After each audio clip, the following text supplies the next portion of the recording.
پر ایک بات جو اپنے ذوق کے مطابق ہے اسے بھی آپ نگاہ میں رکھیں. جناب ابراہیم کا خدایا ہماری محنت کو قبول کرے. انک انت السمیع العلیم. اس میں ایک لفظ جو انتہائی حوصلہ افزا ہے, حوصلہ بڑھانے والا, اور ایک انتہائی خطرناک.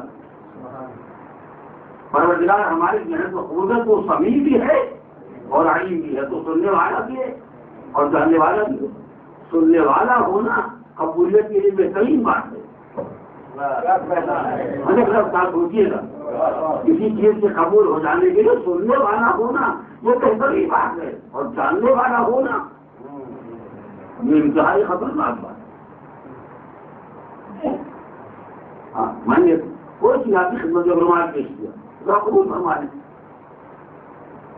اب تک اگر آپ نے خود کو دل سے دیا ہے تو میں یہ نہیں کہوں, میں نے کہا کیا سمجھتے میں دوسرا کو دکھانے کے لیے آئے.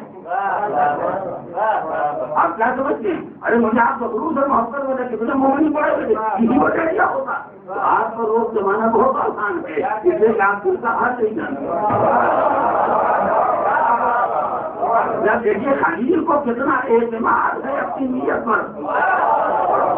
جب پروردگار تو قبول کر لینا, تو سننے والا بھی ہے, تو جاننے والا بھی ہے. اگر اپنی نیت پہ اعتماد نہ ہوتا تو لفظ علیم استعمال نہ کرتے.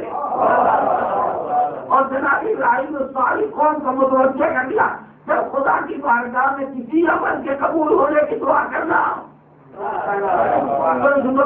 یاد رکھنا, وہ دلوں کے حال کا جاننے والا ہے. دعا بات میں کرو, اخلاص کے عمل پہلے پیدا کرو. خدا کے اخلاص میں نیت تو پیدا ہو سکا تو خدا کی بارگاہ میں کوئی عمل قابل قبول نہیں ہو سکتا. ربنا تقبل منا انک انت السمیع العلیم.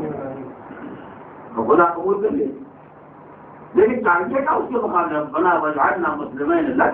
پروردگار ہم یہ چاہتے ہیں کہ ہماری محنت کے ذریعے میں ہم دونوں کو, ابراہیم اسماعیل, ہم دونوں کو اپنا مسلم کے ساتھ گزار بندہ کرا دے.